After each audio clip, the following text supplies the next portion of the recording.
Come down to the gym and meet Jordan, my trainer. Seriously, he will change your life. I mean, he is so much more than a personal trainer. He taught me how to work out and eat right. We go over the clothes I'm gonna wear, the movies I'm gonna see. Reba frowned. Her suspicion peaked. The conversation was veering into oddly intimate territory for a trainer. Whoa. The movies you're gonna see. What's that got to do with you getting in shape?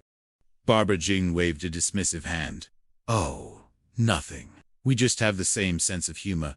That Tim Allen just kills us. I mean, whether he's playing a dog or a Santa Claus, you just buy it.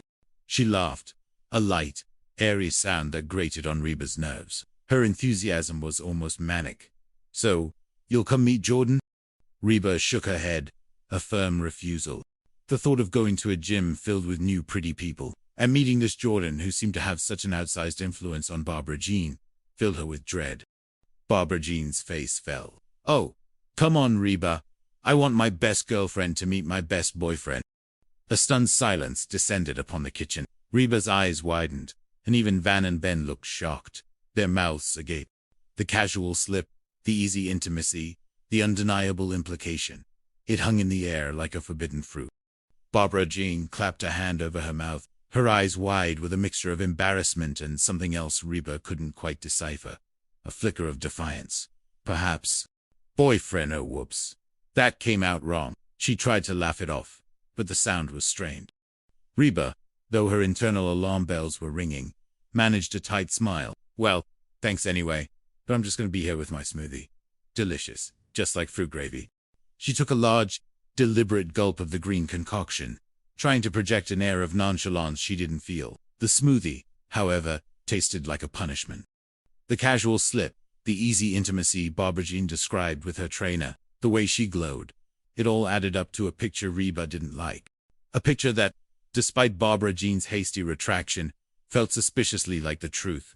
The seed of doubt, planted by her nightmare, watered by her children's comments, was now sprouting into a full-blown suspicion. Something was definitely going on. And Reba, despite her initial reluctance, felt a growing, uneasy certainty that she needed to find out what it was. Chapter 4. The Trainer's Shadow. Later that afternoon, the phone rang, pulling Reba from a contemplative rereading of a romance novel that suddenly felt far less dramatic than her own life. It was Brock, her ex-husband, his voice tight with an unfamiliar anxiety, a tremor of desperation. Oh, hey, Barbara Jean, here you are, he said, his voice laced with a forced casualness, as if he were trying to convince himself more than Reba. He was clearly trying to set up a lunch date with Barbara Jean, but he'd called her. A strange mistake, or perhaps a desperate plea for an ally. Reba realized he must have been on speaker, or she was privy to a conversation he was having with Barbara Jean. Honey, I can't. I'm going to the gym. Barbara Jean's voice, clear and distinct, replied from the background. The words were delivered with a note of cheerful finality that brooked no argument.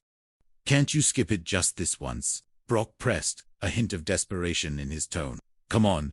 I'll take you to that romantic French place you like so much. He tried to sound enticing, but his voice was already tinged with defeat. Barbara Jean's laugh was light and dismissive, almost mocking. Really? Skip the gym and eat French food? No, Ken Fondue Bra. The playful pun did little to mask the absolute refusal in her voice. The line went silent for a moment. Then Reba heard Brock's frustrated sigh, heavy with resignation. Man, she blew me off again. All she wants to do is go down to the gym and spend time with Jordan, her trainer. He emphasized her trainer with a bitter twist, as if the title itself was a betrayal. Exactly, Reba muttered under her breath, a sense of vindication mixed with a strange unease. The boyfriend slip from earlier now seemed less like a slip and more like a Freudian confession. Frankly, I like the new but, Brock continued, his voice shifting from frustration to a grumbling complaint, a familiar lament of a man feeling sidelined. But the new attitude, not so much. Reba couldn't help but retort, oh, that's really funny coming from the old but. She immediately regretted the jab, but the words were out and he jerked defense against his self. Brock ignored her jab, too consumed by his own worries. Jordan's so great, Jordan's so toned and funny. He mimicked Barbara Jean's adoring tone, a clear sign of his growing jealousy, his voice dripping with sarcasm. She talks about him constantly. Reba. Like he's some kind of guru. Bob, you're overreacting, Reba said, trying to inject a note of calm into the conversation, though she wasn't entirely convinced herself. The evidence, however circumstantial, was mounting. Oh, really? Brock's voice rose, edged with panic. Yeah, I think she might be having an affair with this guy. Reba paused. The thought, once dismissed as Brock's typical insecurity, now felt disturbingly plausible. Barbara Jean with her trainer. I mean, sure, he's probably a better man than you are, better looking and younger. But, Brock prompted, hanging on her every word, desperate for a sliver of reassurance. That's it, Reba finished, unable to think of a mitigating factor. The truth was, she found it entirely plausible. Barbara Jean, in her new, confident skin, seemed capable of anything. The new pretty had unleashed a different, bolder version of her ex-husband's wife. Reba, I need you to help me out, Brock pleaded, his voice dropping to a conspiratorial whisper, a desperate plea. I want you to go down to the gym and see if there's anything going on. You know, spy on him for me. Reba's jaw dropped. No way. She wasn't a spy. She was Reba. She had principles, even if they sometimes got bent out of shape.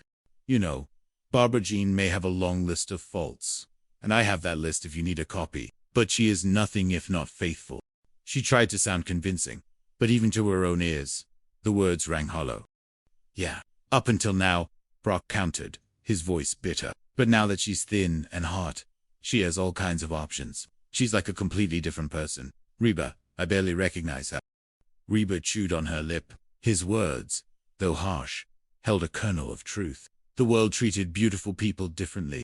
And Barbara Jean, the once chubby, slightly clumsy woman, was now undeniably beautiful, radiating a confidence that was almost magnetic. Look, Brock, Reba said, trying a different tack. If it's worrying you that much, be honest with her. Tell her how you feel. Tell her that you just need a hug every now and then. Brock let out a sarcastic bark of laughter. Oh, now, there's a great idea. See, why? Since my competition is a macho muscular dude, I should go the other way and appear all weak and whiny. Your solutions are ridiculous, Reba. He was right, of course. Her suggestion was terrible, but the truth was, she didn't want to spy. It felt wrong, a betrayal of the complicated, often exasperating, but ultimately enduring bond she shared with Barbara Jean. Their history, however convoluted, deserved more respect than covert operations. Yet, a part of her, the part that had been stung by the new predicament, the part that was still haunted by the nightmare of the thin woman, felt a strange pull. Curiosity, perhaps, or a perverse desire to confirm her own suspicions. Or maybe, just maybe, a tiny, dark corner of her heart wanted to find something wrong, to knock Barbara Jean off her pedestal, to prove that even with a new body, she wasn't perfect, that she, Reba, still held some moral high ground. She looked at the phone, then at her own reflection in the kitchen window. She was wearing her comfortable, worn jeans and a flannel shirt. No power smoothie in hand, no power walk planned. Jazz Reba.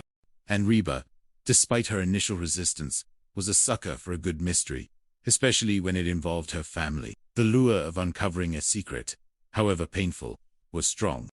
Takes me to spy on those stupid hard-to-believe they're supposed to be good for you, she muttered, her gaze falling on a forgotten pile of kale on the counter, a relic of her brief, abandoned attempt at healthy eating. The irony was not lost on her. Just then, Van walked back into the kitchen, munching on a leftover slice of pizza. Hey, Mrs. H, you off for your power walk? He asked, a teasing grin on his face.